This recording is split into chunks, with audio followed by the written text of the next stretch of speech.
أعوذ بالله من الشيطان الرجيم. بسم الله الرحمن الرحيم.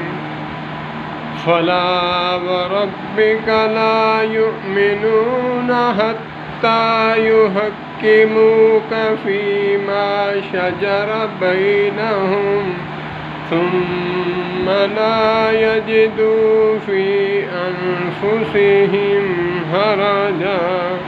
حرجا مما قضيت ويسلموا تسليما.